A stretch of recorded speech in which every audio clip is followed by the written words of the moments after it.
Assalamualaikum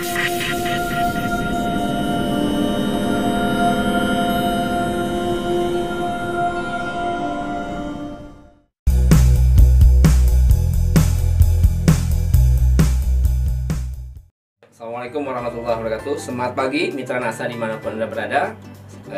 Bertemu kembali dengan kami.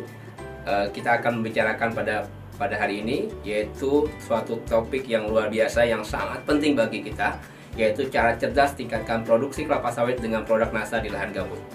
Seperti yang kita ketahui bahwa lahan sawit di lahan gambut itu memiliki luasan yang luar biasa besar. Di samping salah satu ciri dari lahan gambut itu memiliki ciri satu, dia memiliki kandungan unsur mikro yang sangat miskin, kemudian juga kandungan K yang sangat rendah, sehingga pengelolaan di lahan gambut untuk perkebunan kelapa sawit perlu cara yang lebih detail, lebih rinci, sehingga kita bisa mendapatkan kebun terbaik walaupun di lahan gambut yang termasuk lahan kritis atau orang mengenalnya sebagai lahan marginal. Di Indonesia itu memiliki lahan gambut kurang lebih 22,5 juta hektar.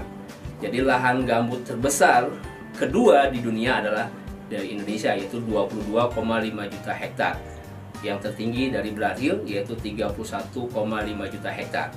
Nah, pemirsa NASA sekalian, ketika kita bicara tentang bagaimana mengelola perkebunan kelapa sawit di lahan gambut, maka ada 4 tahapan yang harus kita lakukan. Yang pertama, bahwa kita harus memastikan kita memiliki bibit yang terbaik atau excellent nursery. Kemudian yang kedua, kita harus bisa melakukan perawatan terbaik atau kita mengenal sebagai excellent immature. Kemudian yang ketiga adalah excellent production, dan terakhir adalah excellent estate. Artinya kalau kita ingin mendapatkan kebun terbaik, maka tidak bisa kita lupakan, kita harus bisa menghasilkan berasal dari bibit terbaik dengan perawatan terbaik, kemudian hasil produksi terbaik, sehingga kita bisa menghasilkan kebun terbaik walaupun di lahan gambut. Mitra NASA sekalian, kalaupun kita melihat produksi, ya kita mengenal ada namanya kelas lahan. Kelas lahan 1, kelas lahan 2, dan kelas lahan 3. Artinya lahan gambut rata-rata masuk ke dalam kelas lahan 3 atau kita kenal sebagai lahan marginal. Lalu kemudian kita harus punya standar kebun apa saja, kebun dengan usia berapa tahun, sehingga produksinya standar. Jadi misalkan sebagai salah satu contoh, kalau misalkan kita punya perkebunan kelapa sawit di lahan gambut usia 6 tahun misalkan, maka kita harus melihat sebagai standarnya adalah di S3 atau kelas lahan 3, usia 6 tahun paling harus mendapatkan 17 ton per hektar per tahun.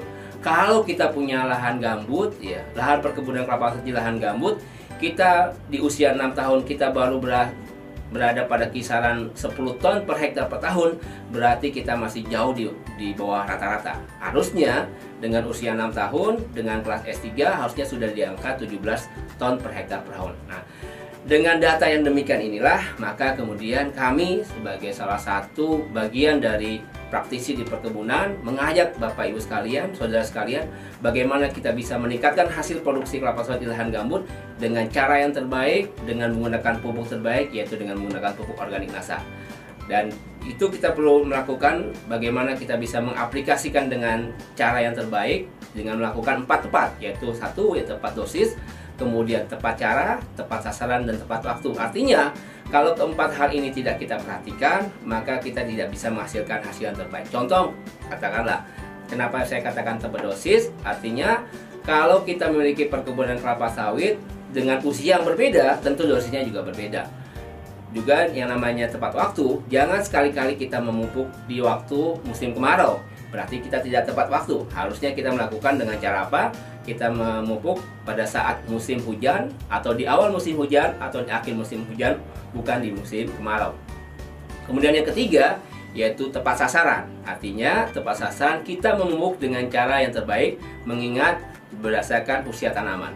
Kalau tanaman masih muda, katakanlah di usia di bawah 5 tahun, maka cara pemupukan kita yaitu dengan cara kita lihat bagian tajuk terluar. Artinya kalau usia 5 tahun berarti kurang lebih di sekitar di daerah 1 sampai 1,5 meter dari batang.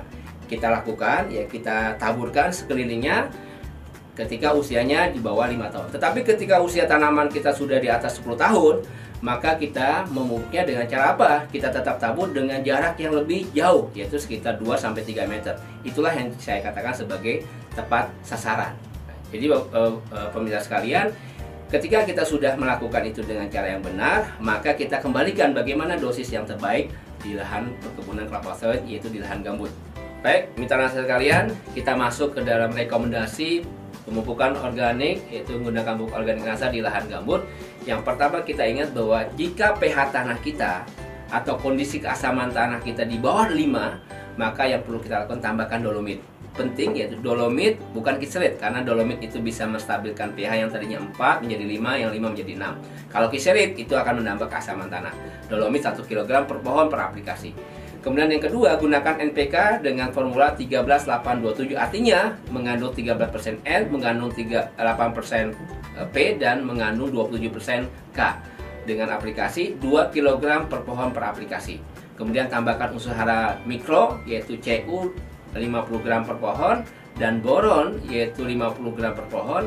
Kalau tanpa menggunakan pupuk organik nasa, maka kita menggunakan sampai 85 gram sampai 100 gram. Tapi karena sudah menggunakan pupuk organik nasa, maka cukup hanya menggunakan Cu 50 gram dan boron 50 gram. Kemudian kita gunakan SPL POP ya, dengan dosis 3 kilo sampai 6 kg per hektar, atau setara dengan 25 gram sampai 50 gram per pohon per aplikasi. Dan kemudian untuk meningkatkan kualitas buah, banyaknya buah, kita gunakan PWR Nutrition, yaitu dengan dosis sama 3-6 kg per hektar, atau setara dengan 25 gram per pohon per aplikasi. Dalam 1 tahun kita gunakan paling tidak 2-3 kali aplikasi dalam setahun. Dan cara aplikasinya, cara taburnya itu dengan cara 2 meter dari batang kita taburkan seperti biasa, seperti pupuk yang lainnya, yaitu PWR Nutrisi dan SPR Nasa kita gabungkan dan kita campurkan bersama pupuk NPK, lalu kita taburkan per pohon. Dan ini memberikan satu dampak yang luar biasa. Sudah kita lakukan, aplikasikan di beberapa tempat, terutama di daerah-daerah yang memiliki lahan gambut, baik di Kalimantan, yaitu Kalimantan Tengah, Kalimantan Selatan, dan hasilnya luar biasa. Mungkin itu yang bisa saya sampaikan. Mudah-mudahan bisa menghasilkan hasil yang terbaik, produksi terbaik, dan mendapatkan keuntungan yang luar biasa. Baik, mitra nasa sekalian, jangan lupa like, subscribe, bagikan, dan bunyikan loncengnya sehingga Anda tidak ketinggalan berita-berita terkini dari media sosial PT Natural Nusantara, Facebook, Instagram, Twitter, dan YouTube. Semangat pagi!